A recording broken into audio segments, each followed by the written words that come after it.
Hello and welcome back to the channel. My name is Muriel, and in this video I will be finally doing a review of Marge Piercy's Woman on the Edge of Time. This is a novel I first read in 2017. The same year I read The Gate to Women's Country, which I reread and reviewed about 2 months and a half ago now, and which, just like the latter, I originally picked up as part of a mini project of sorts to read a few older classics of feminist SF fiction. Marge Piercy's book was published in 1976, and whilst it is, yes, considered part of the classic feminist SFF canon, I think it is probably a much less well-known title compared to the works of, well, Sherry S. Tepper or Joanna Russ, and certainly compared to those of Ursula K. Le Guin and Octavia E. Butler. Though I may be wrong there, and of course this could also largely depend on which literary circles one frequents. Woman on the Edge of Time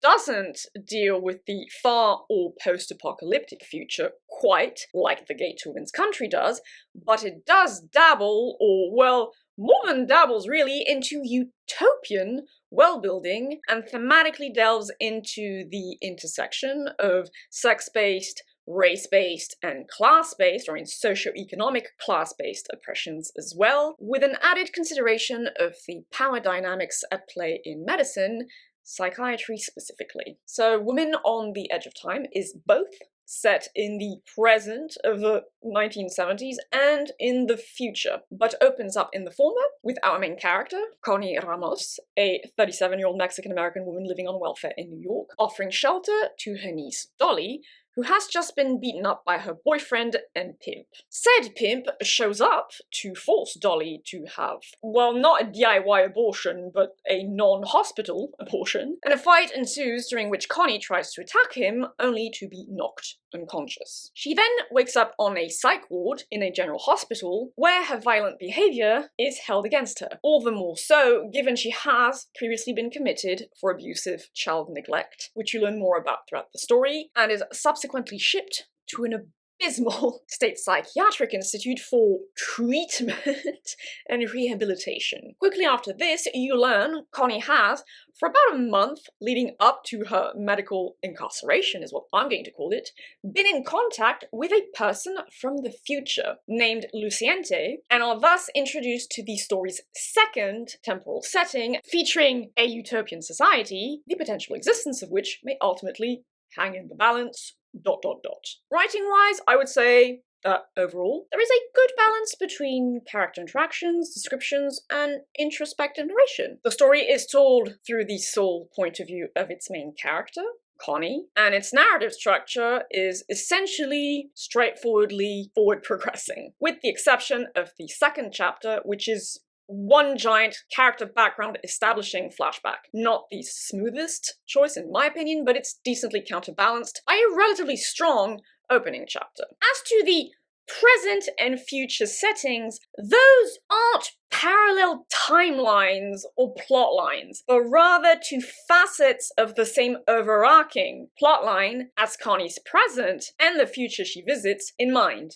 Not body, but I'll come back to that, are more akin to geographical regions than anything else, if that makes sense. Each time-place is part of Connie's continuously unfolding story. The prose, for its part, was fine. Narratively speaking, nothing about it really struck me in either a positive or negative fashion, but I will give a point where the characterization and world-building were concerned. Connie often mixes native Spanish into her English, or uses socio-cultural context-appropriate slang, and the same kind of goes for some of the patients she meets in the psychiatric hospital. The characters she meets in the future, for their part, don't speak the English she does. As one would expect, language is shown to have changed with time and societal evolution. This means that there is a smidge of techno-babble kind of, or rather what I'll call future babble, but not to a bothersome degree. Given this is an example of primarily ideas-driven feminist science and utopian fiction, and given that it was published in the 1970s,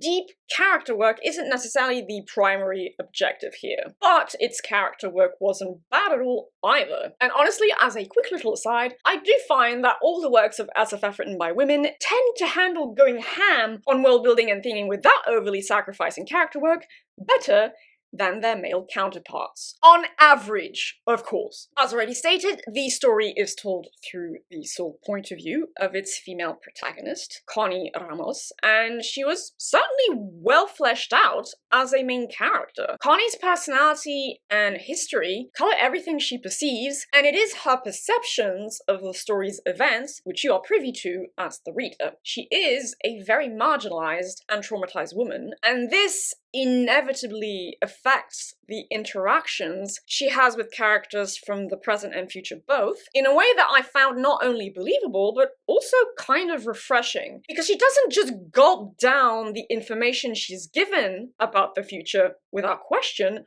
nor does she blindly accept the idea that the utopia she is presented with is necessarily, well, utopian. Her experiences as a poor and undereducated Mexican-American woman and mother make her resistant to specific elements of the world building, and I think this made the thematic exploration of utopianism a lot more effective than it would have been otherwise. But I'll come back to this in a few minutes. Most of the secondary characters were decently fleshed out as well, both those in the present on the psychiatric ward and the people Connie meets in the future, though I would say the latter felt a bit more three-dimensional to me. Luciente specifically is essentially the main secondary character. She plays an important role in the story through her relationship with Connie, and her characterization was almost on par with the latter's. I did, however, have an issue with the antagonists of the story, at the very least the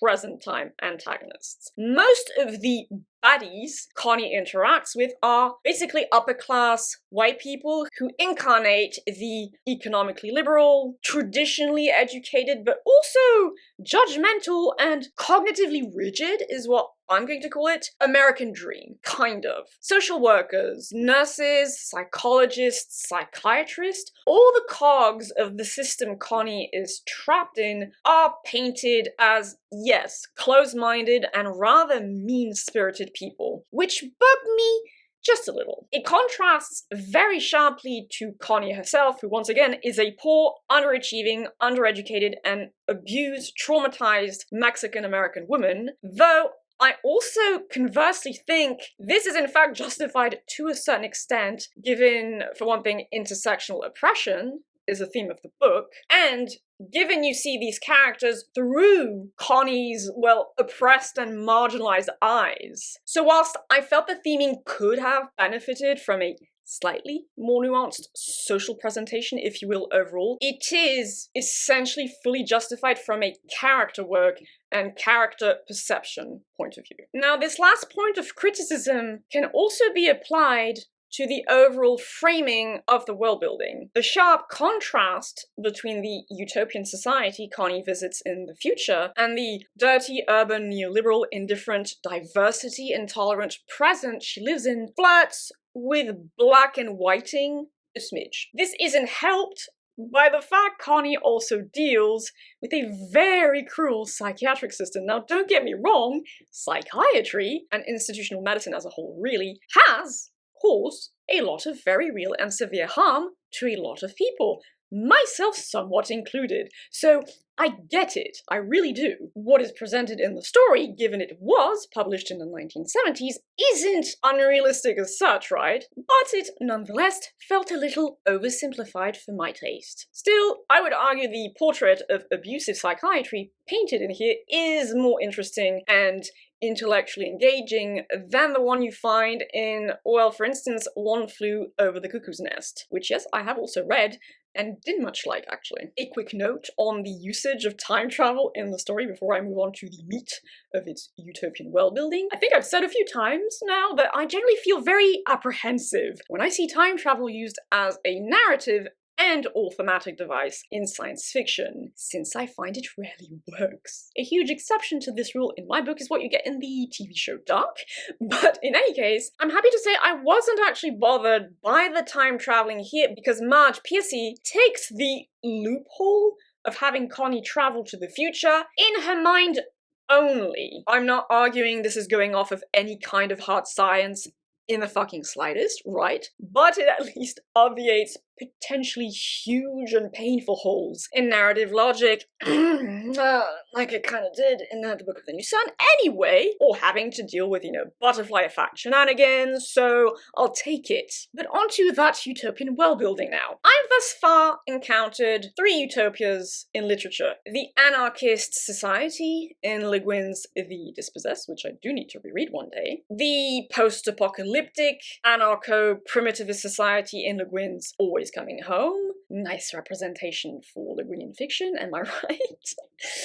And this one. The future society Marge Piercy features in her book is essentially yet another anarchist one, with, I would say, a middling level of advanced technology. The way this technology is practically used and spread out in daily life was strangely uneven, and I had issues with how this was articulated in relation to the values espoused by the future society, and minor issues with some of the scientific misunderstanding that clearly underpinned said values and expression of technology, specifically to do with genetics, but anyway. There is a glaring underrepresentation of computer technology, but this was written in the 1970s, so duh, in a way. I basically had no major issue in terms of plausibility or personal affinity with the politically anarchist and economically communalist, mutualist articulation of the novel's future society, though I am not an econ nerd or a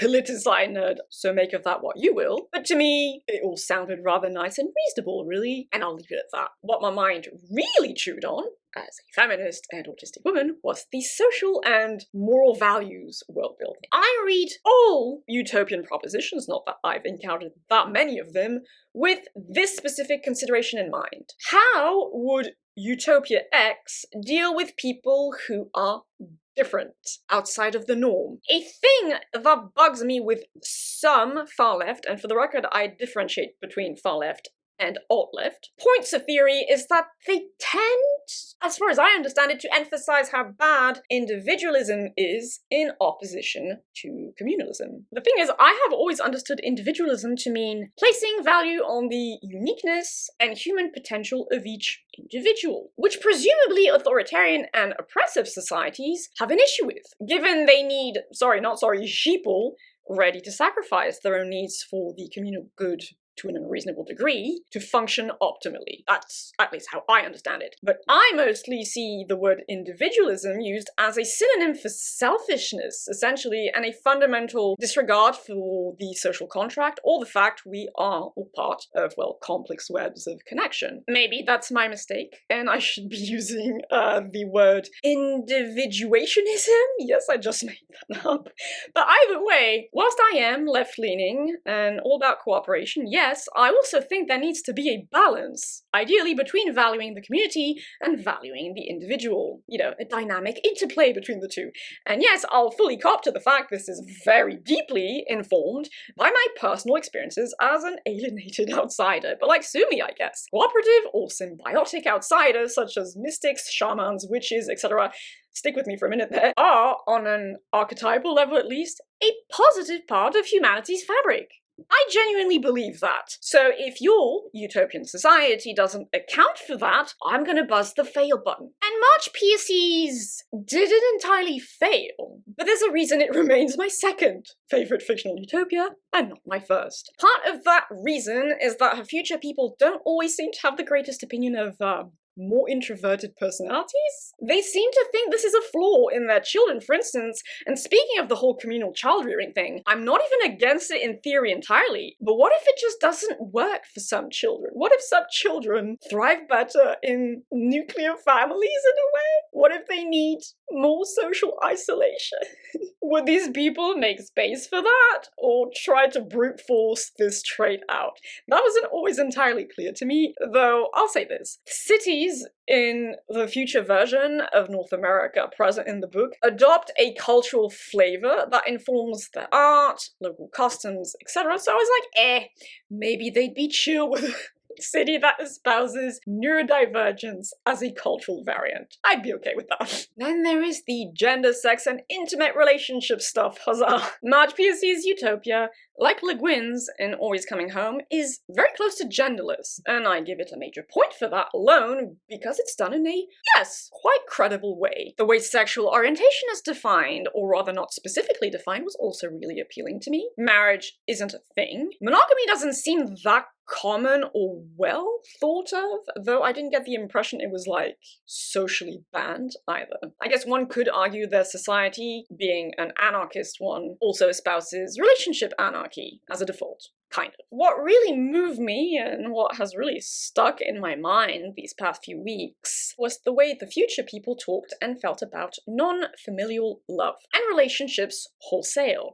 There is no romantic love as such for these people. There are just different degrees of affection, attachment, or love in the friendships they have, which they broadly separate into the categories of hand friends and sweet friends, the latter being lovers and, well, corresponding to what I suppose people today would term romantic partners. And these greater or smaller networks of hand friends and sweet friends form a person's core, though they also recognize family members, kind of. As someone who struggles a lot with the standard relational models promulgated by society, I found this really bloody beautiful and fairly close conceptually to how I see things myself, which, you know what, it felt really nice. Unfortunately, things stopped rolling as smoothly when it came to the way this utopia deals with sexual reproduction as an answer to the archaic problem of sexual differentiation and the sex-based oppression it has historically led to. Marge Piercy here essentially took Shulamith Firestone's idea that mammalian reproduction is intrinsically the problem and just ran with it.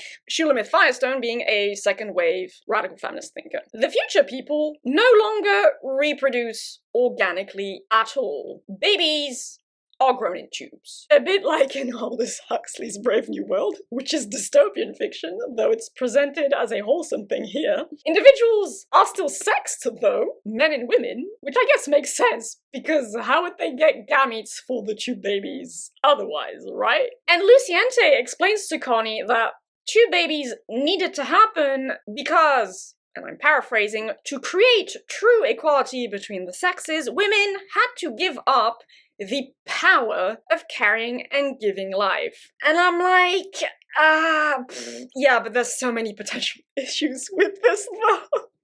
We barely understand the process of pregnancy as is, how it impacts the baby's development, and so on and so forth. And you're telling me these anarchist hippies are just chill with rolling the dice this bloody hard by growing babies in tubes because they couldn't otherwise get rid of misogyny for good? I'm sorry, but I just call massive bullshit on that. Because, like, I have an issue with it on a biological level, but I kind of have an issue with it on a, I don't know, human experience level as well, even though I myself do not want to procreate in the slightest. Yes, women have a greater share of the reproductive labor. No shit! This is feminist analysis 10 bloody freaking 1. And when you, conversely, I guess, give this a positive, archetypal, or spiritual spin, which you can do, then yes, sure, it means women guard the womb gates of life and death. But back in the real world of material reality and everyday life, the fact is both men and women participate in the creation of new life. Like fucking duh. Additionally, there are in fact women who enjoy being pregnant. I can't relate, but to each their own, and who find giving birth a transformative, important, even sacred experience. And again, more power to those women. Tough shit in a way that men can't experience that and suffer, I guess, from archaically repressed womb envy. They get to not experience the annoyance at best, or agony at worst, of fucking periods in exchange. Plus, you know, you can die from being pregnant and giving birth. Presumably, we could fix that in the future, but then why not just fix that and keep it for those who want it? So, yeah, I'll be the first to say this. This idea is an example of a radical feminist idea, basically, though let's be clear, it has always been a marginal one. Shulamith Firestone's thing is not mainstream. That was dumb as fuck. Yes, audience, I said it. And the thing is, there's also a point in the story where Luciente explains to Connie that the reason they haven't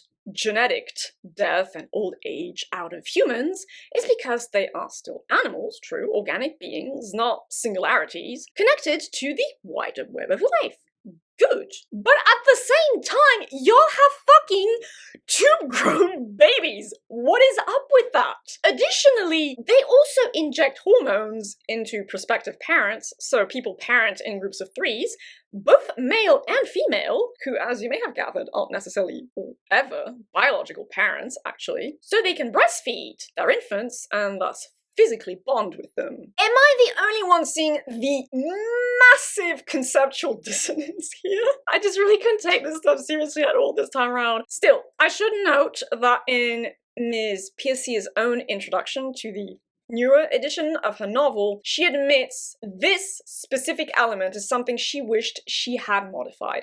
Had she been able to rewrite her novel, she would have allowed for cities where people continued to procreate organically, so, you know what, I'll give her that. She changed her mind about her own idea, so respect. I don't have much to say, or rather add, about the book's utopian theme specifically, since I basically just covered most of it, in a way, in the world-building section, because really, the very crafting of a fictional utopian society, to my mind, implies a thematic exploration of, well, what it is we consider positive and or ideal human values, customs, systems, etc. So as an additional note that will also serve as a concluding remark to the world-building section, I think this was very well done overall, for 2 reasons. The first is that Marge Piercy just went for it. She had the creative brazenness to go ham with a bunch of ideas and ideals I assume she personally thought were good, or at least interesting enough to consider with an open mind, though as a reminder, I don't much care about authorial intent, and I respect that. And sure, you could undoubtedly go deeper with this stuff in a series, for instance, but for a standalone and average length novel, there is a lot that is developed well enough to genuinely engage with on an intellectual or philosophical level. The second reason I think the utopian theming worked really well in this novel is that it is approached through Connie's very skeptical and biased point of view. She is absolutely horrified, if only at first, by some of the ideas and customs she encounters in the future. The tube baby thing, for example, is a fat note for her. Maternity is one of the only positive, intrinsically female experiences she has ever had in a very difficult and painful life. And the idea that humans would just do away with all of that feels viscerally wrong and offensive to her. She struggles to understand that monogamy isn't the norm because she had this great love whom she lost, and this was traumatic for her. She struggles with the idea that the nuclear family no longer exists because it was in her own love-based nuclear family unit that she experienced a measure of happiness. This means that Woman on the Edge of Time presents radical, yes, or at least sensitive, potentially controversial, yeah, ideas without resorting to soapboxing. You love to see it. I love to see it. There is space for the reader to consider the theming at a certain remove, through the dynamic back and forth between Connie and Luciente as the spokesperson for the people of the future. Yes, of course, the future is painted as better here, right? It is utopian fiction after all. But since it is well realized fiction, you get to engage with this utopia as a proposition, not a manifesto trying to bonk you on the head with its message. The second major theme of the novel is basically intersectional oppression, or more specifically, intersectional feminism, given it does overall focus more on sex-based oppression. Through Connie being, well, a female protagonist, through Luciente, the main secondary character, being a contrasting, borderline genderless woman as well, and through the people of the future being concerned with healing the wounds left by patriarchy. That being said, I would argue the feminist theming here is less prominent overall than it is in something like, well, The Gate to Women's Country, Handmaid's Tale, or The Left Hand of Darkness. In any case, the ways different axes of oppression intersect is very obviously, and more effectively than not, illustrated through Connie's life experience as a very poor Mexican-American woman living on welfare in the United States. More effectively than not, because whilst I had issues with the less than ideally nuanced characterization of the story's antagonists, as someone obsessed with precision and finer detail, where social and feminist analysis is concerned, those aspects of Marge Piercy's novel aren't exactly unrealistic either. People like Connie have existed and still do exist. Institutionalized oppression and discrimination, etc., has and still does exist. The coarseness of the novel's illustration of this doesn't invalidate its essential truth, basically. Ableism, and more specifically psychiatric ableism, are not axes of oppression, in my opinion, of course, but I'll firmly stand by said opinion, but certainly forms of marginalization that Connie also deals with in the story. This weaves in a third thematic exploration of the ways society deals with mental illness, or what we deem to be mental illness at any given time, and the way power dynamics manifest within institutionalized medicine. Psychiatry, of course, is the more accessible locus of this type of analysis, but really you